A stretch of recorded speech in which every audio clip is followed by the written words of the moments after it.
Sermão do Monte, capítulo 50, parte 2.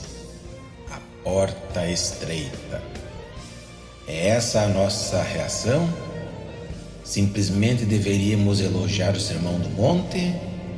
Nesse caso, de conformidade com o que explicou o Senhor Jesus, isso seria como se ele nunca tivesse pregado o Sermão do Monte. O que Jesus desejava não era ouvir os nossos elogios, mas antes ver a nossa prática. O Sermão do Monte não foi pregado a fim de ser comentado, mas a fim de ser posto em prática. Mas Jesus prossegue a fim de explicar que há mais um teste a ser efetuado: o teste da produção de fruto espiritual. Muitas pessoas exibem que louvam ao Sermão do Monte, mas que não o manifestam em suas vidas diárias. Cuidado com gente assim, diz nosso Senhor. O que importa não é a aparência de uma árvore. A qualidade da árvore é testada e comprovada pelos frutos que produz. Contudo, ainda há um teste final, aquele que nos é aplicado por intermédio das circunstâncias. O que acontece conosco quando o vento começa a soprar, o tufão nos ameaça, as chuvas batem copiosas e a enchente chega e se choca contra a casa de nossa vida? A casa de nossa vida resiste? Esse é o teste. Em outras palavras, nosso interesse por essas realidades será um interesse inteiramente inútil e fútil, a menos que signifique que temos algo que nos capacita a resistir, mesmo nas trevas e nas horas mais críticas de nossas vidas. Foi dessa maneira que o Senhor Jesus aplicou o seu sermão. Ouvir essas coisas, dar-lhes atenção, louvá-las, não é o bastante. De conformidade com o nosso Senhor, essa atitude é extremamente perigosa. O Sermão do Monte é, acima de tudo, um sermão prático. É preciso que vivamos conforme os seus preceitos. Não estão em pauta apenas algumas ideias éticas, mas antes, preceitos que devemos aplicar e pôr em prática. Já fomos relembrados desse fato quando examinávamos os detalhes do Sermão do Monte.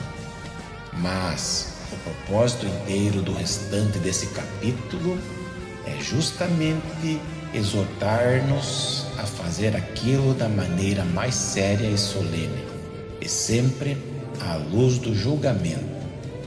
E, naturalmente, esse não é somente o ensino contido no Sermão do Monte. É o ensino da totalidade do Novo Testamento. Tomemos uma porção qualquer das Escrituras Sagradas, como a Epístola aos Efésios, capítulos 4 e 5. Ali encontramos precisamente a mesma coisa. O apóstolo ofereceu a seus leitores certas injunções práticas, dizendo-lhes para não mentirem, não furtarem, serem amorosos, gentis, eternos uns com os outros. Isso é apenas reiteração do que o Sermão do Monte nos ensina. A mensagem cristã não é alguma ideia teórica, tão somente. Antes, é algo que realmente deve caracterizar a nossa vida diária. Esse é o propósito do restante desse sermão. Cabe-nos agora examinar particularmente os versículos 13 e 14, nos quais nosso Senhor começa a aplicar a sua própria mensagem. Consideremos esses versículos da maneira seguinte: Jesus ensina-nos que a primeira coisa que devemos fazer após termos lido esse sermão consiste em aquilatarmos o tipo e espécie de vida para a qual Ele nos chama, tomando consciência do que ela envolve.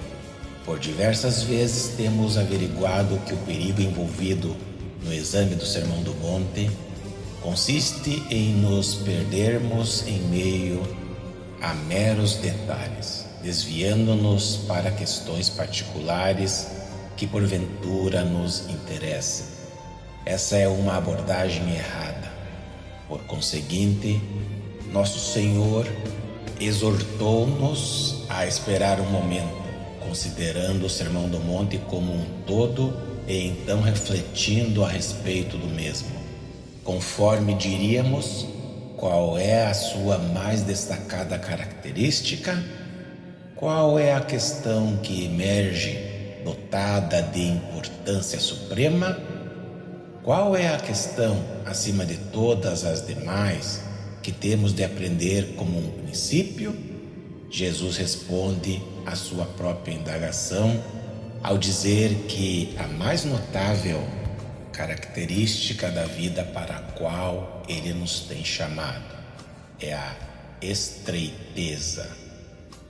Trata-se de uma vida apertada, de um caminho apertado. O Senhor exprimiu dramaticamente esse pensamento diante de nós ao asseverar: entrai pela porta estreita. Mateus capítulo 7, versículo 13. A porta é estreita e também nos cumpre caminhar ao longo de um caminho apertado.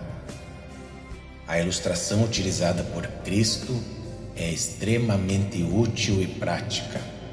Ele a colocou de uma forma dramática e a cena pode ser facilmente contemplada em nossa visão mental.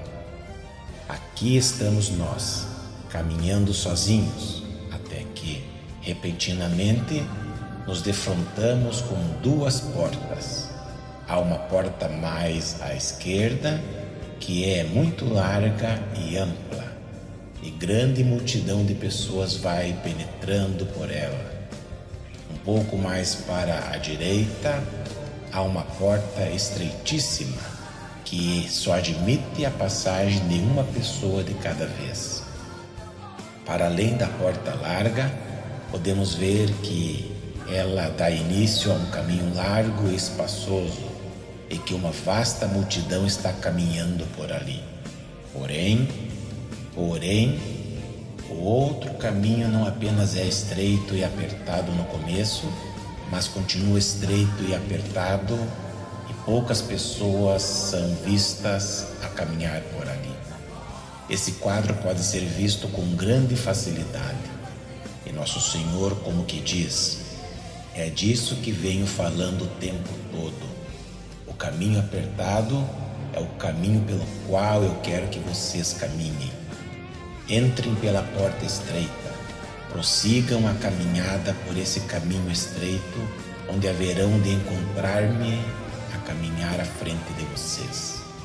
Imediatamente somos lembrados de algumas das mais notáveis características dessa vida cristã para a qual nosso Senhor e Salvador Jesus Cristo nos tem chamado. A primeira coisa que podemos observar é que essa vida é representada por uma senda estreita e apertada, desde os seus primeiros lances. Ela é estreita desde o começo.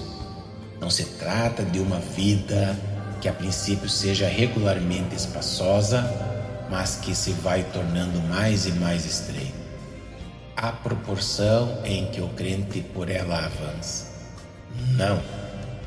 A própria porta de entrada, o próprio caminho pelo qual entramos nessa vida, tudo é estreito. É muito importante salientar e destacar essa particularidade, porquanto, do ponto de vista do evangelismo, essa ideia é essencial. Quando deixamos a sabedoria mundana e os motivos carnais invadirem o evangelismo, então descobrimos que a porta estreita desaparece. Muito frequentemente tem-se a impressão que ser crente, afinal de contas, difere bem pouco de ser um incrédulo, que não é necessário pensar no cristianismo como uma vida apertada, mas antes como algo muito atrativo, maravilhoso, e excitante e que uma pessoa pode chegar no cristianismo em meio a multidões.